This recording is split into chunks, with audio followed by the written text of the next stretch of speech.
Hello student, myself Nazreen Akhtar. Welcome to my study channel Naz Studies. Today the topic is on Hershey and Chase experiment.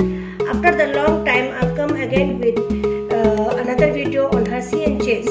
Before in the last video I have given about Avery et al. Experiment as well as Crick experiment. They are the scientists that proved DNA as a genetic material. Today class we go on Hershey and Chase experiment. Hershey and Chase experiment also done to prove DNA as genetic material.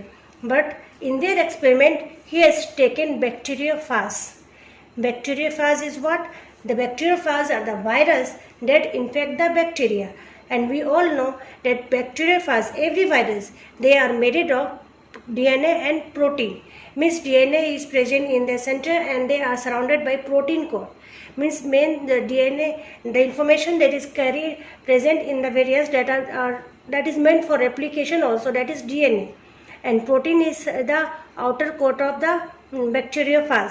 So Hershey has chosen bacteriophage in his experiment to prove, because it is the simpler form, only DNA and protein, so it is better way to describe about the information which is transferred, because either the DNA or the protein, between these two, anyone is responsible for transmission of genetic information, and it is the good platform to discuss which one in the bacteriophage, either it is the protein or it is the DNA that is responsible for carry out genetic information or transfer of genetic information to the next generation.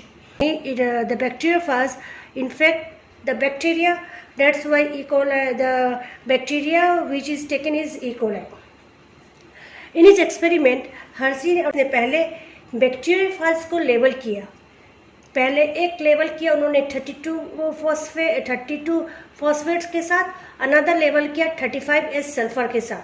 These are two radio isotope label virus.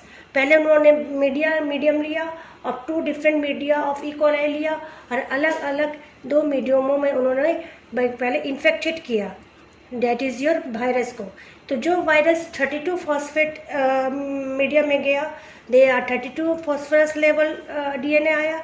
और जिस virus ने 35S sulphur medium में grow किया, तो उनका way are they are this virus are level with sulphur level virus आए. तो हमें पता है in DNA there is a presence of phosphoric acid, that is DNA is a component, phosphorus is a component of DNA.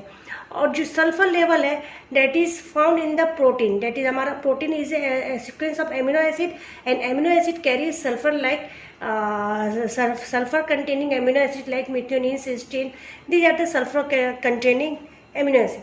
तो इससे इन experiment से उन्होंने ये जानना चाहा कि जो बैक्टीरिया जो नेक्स्ट जनरेशन में ट्रांसमिट कर रहा है अपना hereditary information, they are phosphorus level और सल्फर लेवल, कि वो फॉस्फरस लेवल है या सल्फर लेवल है. इस लेवल की वजह से पता चल जाएगा कि which is responsible for transmitting into the next generation. तो देखो उन्होंने पूरा एक्सपेरिमेंट को उन्होंने 3 प्रोसेस में किया. हमें पता है whenever the virus infect the bacteria in A lysis process, तो वो जब भी जाता है तो दे इंसर्ट इस DNA, अपना DNA कंटेंट वायरस जो है दे इंसर्ट इन द सेल के अंदर इंसर्ट कर देता है. और वहाँ taking the machinery of the bacteria they started replicating its own DNA. Virus अपना DNA रेप्लिकेट करना शुरू कर देता है बैक्टीरिया का मशीनरी लेके, और when it form the large amount cell lysis हो जाता है और द बैक्टीरियोफेज कम और फिर उससे वायरस प्रोजेनी निकल आता है. प्रोजेनी वायरस जितने बनते हैं तो फिर वो निकलते हैं. तो पूरा ओवरऑल प्रोसेस आपका बैक्टीरिया की सेल के अंदर ही होता है. तो इसी वजह से उन्होंने इस प्रोसेस को 3 वे में किया. पहले इन्फेक्शन कराया, फिर ब्लेंडिंग कराया, फिर सेंट्रीफ्यूगेशन कराया. इन द इन्फेक्शन प्रोसेस उन्होंने जो लेबल है, एक 32 फॉस्फरस लेबल है और एक सल्फर 35S है, इन दोनों को अनलेबल बैक्टीरिया के साथ फिर उन्होंने इन्फेक्टेड कराया. अनलेबल बैक्टीरिया के साथ इन्फेक्टेड कराने से हमें देखने को मिल रहा है कि जो सल्फर लेबल है उनका भी DNA कंटेंट गया आपके बैक्टीरिया सेल में, प्लस जो फॉस्फरस लेवल है उनका भी DNA कंटेंट बैक्टीरिया के सेल में गया, and they both started replicating. इसके बाद उन्होंने ब्लेंडिंग कराया. ब्लेंडिंग से क्या होता है कि whatever the extra outer surface में जो भी है इन द बैक्टीरिया सेल में, they will be remove out by process of blending. फिर उन्होंने सेंट्रीफ्यूगेशन कराया।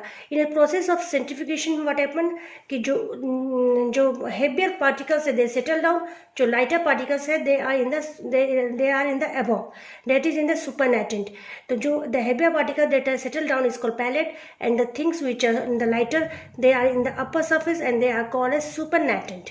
तो इसमें जो इन दोनों जो वायरसेस है तो इनका देखा गया कि जो 34 फॉस्फेट लेवल थे जो उन्होंने इन्फेक्टेड किया बैक्टीरिया के साथ, देन उसके बाद उन्होंने टेस्ट उन पर उन्होंने ब्लेंडेड किया गया, देन सेंट्रीफ्यूज किया गया।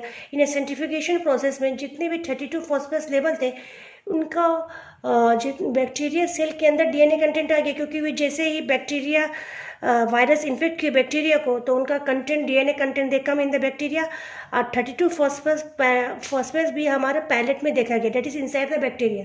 लेकिन उनका जो आउटर लेयर है, जो वायरस का तो डीएनए अपना इंसर्ट कर देता है, और जो उसका आउटर फॉर्म प्रोटीन कोड वो जो है they are found in the upper surface, that is in the supernatant. लेकिन जो 35 सल्फर लेवल प्रोटीन था इसमें भी देखा गया कि इनका जो डीएनए कंटेंट तो बैक्टीरिया में गया, लेकिन जो प्रोटीन कोड था जो 35 सल्फर लेवल था तो they are means level 32 sulphur level था, उनका प्रोटीन कोड सल्फर लेवल देखा गया, जो फाउंड कहाँ देखा गया, इन द सुपरनेटेंट में देखा गया, that is outside of bacteria. और जो हमारा 32 फॉस्फेट लेवल था उनका जो उनका फॉस्फेट लेवल, उनका जो protein code they are level with nothing, लेकिन जो 35 सल्फर लेवल था उनका प्रोटीन कोड लेवल हुआ था। तो इससे पता चला कि जो लेवल बैक्टीरिया के इनसाइड में गया है, डेट जो गया है वो डीएनए गया है, नॉट द प्रोटीन कोड। तो whatever the things which go inside the bacteria DNA वहाँ बैक्टीरिया के अंदर जाकर रेप्लिकेट किया, प्रोजेनी वायरस बनाया। सो इससे पता चला कि it is the DNA, not the phosphor, not the sulphur containing virus that are responsible for carrying out the what, that are responsible for genetic transmitting of genetic information, or that is act as a genetic material। तो इस experiment में Hershey and chess ने यही बताया कि DNA ही है जो जेनेटिक मटेरियल है, that are found inside the bacteria and they are start replicating and forming large numbers of progeny virus. So with this experiment he concluded that कि DNA is the genetic material, not the protein which are transferred from one generation to next generation. This is all about Hershey and Chase experiment. Wait for the next video. Till then, bye.